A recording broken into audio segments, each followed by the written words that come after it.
بسم اللہ الرحمن الرحیم۔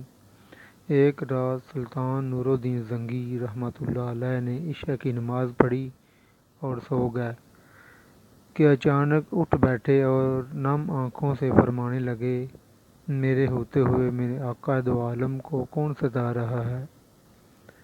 سلطان اس خواب کے بارے میں سوچ رہے تھے جو مسلسل 3 دن سے سلطان کو آ رہا تھا، اور آج پھر چند لمحوں پہلے پھر وہی خواب آیا انہیں، جس میں سرکار دو عالم حضرت محمد مصطفیٰ صلی اللہ علیہ وآلہ وسلم نے 2 افراد کی طرف اشارہ کر کے فرمایا کہ یہ مجھے ستا رہے ہیں۔ اب سلطان کو قرار کہاں تھا؟ انہوں نے چند ساتھی اور سپاہی لے کر دمشق سے مدینہ جانے کا ارادہ فرمایا۔ اس وقت دمشق سے مدینہ کا راستہ 20 یا 25 دن کا تھا، مگر سلطان نے بغیر آرام کیے یہ راستہ 16 دن میں طے کیا۔ مدینہ پہنچ کر آپ نے مدینے آنے اور جانے کے تمام راستے بند کروا دیے اور تمام خاص و عام کو اپنے ساتھ کھانے پر بلایا۔ اب لوگ آ رہے تھے اور جا رہے تھے، آپ ہر چہرہ دیکھتے مگر آپ کو وہ 2 چہرے نظر نہ آئے۔ اب سلطان کو فکر لاحق ہوا اور آپ نے مدینے کے حاکم سے فرمایا کہ کیا کوئی ایسا ہے جو اس دعوت میں شریک نہیں ہو؟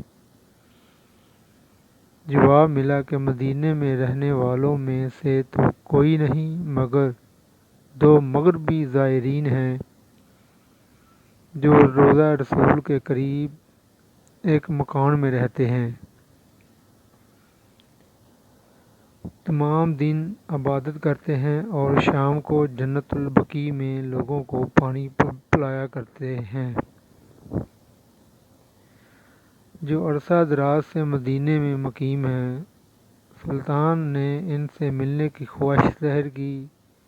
دونوں زائرین اپنے آپ بہت عبادت گزار ظاہر کرتے تھے۔ ان کے گھر میں تھا ہی کیا، ایک چٹائی اور 2-4 ضرورت کی اشیاء کہ یکدم سلطان کو چٹائی کے نیچے فرش لرزتا محسوس ہوا۔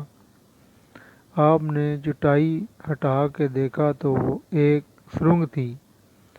سلطان نے اپنے ایک سپاہی کو سرنگ میں اترنے کا حکم دیا۔ وہ سرنگ میں داخل ہوئے اور واپس آ کر سلطان کو بتایا کہ یہ سرنگ تو نبی پاک صلی اللہ علیہ وآلہ وسلم کی قبر مبارک کی طرف جاتی ہے۔ یہ سن کر سلطان کے چہرے پر غیظ و غضب کی کیفیت طاری ہو گئی۔ سلطان نے دونوں زائرین سے پوچھا کہ سچ بتاؤ کہ تم کون ہو؟ حیل و حجت کے بعد انہوں نے بتایا کہ وہ یہودی اپنی قوم کی طرف سے تمہارے پیغمبر یعنی سردار دو جہاں حضرت محمد صلی اللہ علیہ وآلہ وسلم کے جسم اقدس کو چوری کرنے پر مأمور کیے ہیں۔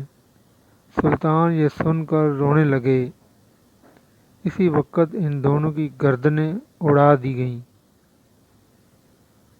سلطان روتے جاتے اور فرماتے جاتے کہ میرا نصیب کہ پوری دنیا میں سے اس خدمت کے لیے اس غلام کو چنا گیا۔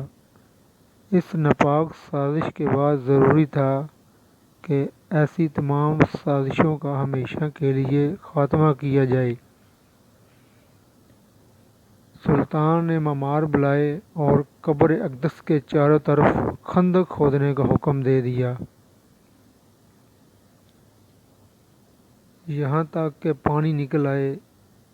سلطان کے حکم سے اس خندق میں پگھلا ہوا سیسہ بھر دیا گیا۔ تحریر لمبی ضرور ہے مگر آپ کو پسند آئی ہوگی۔ Please subscribe my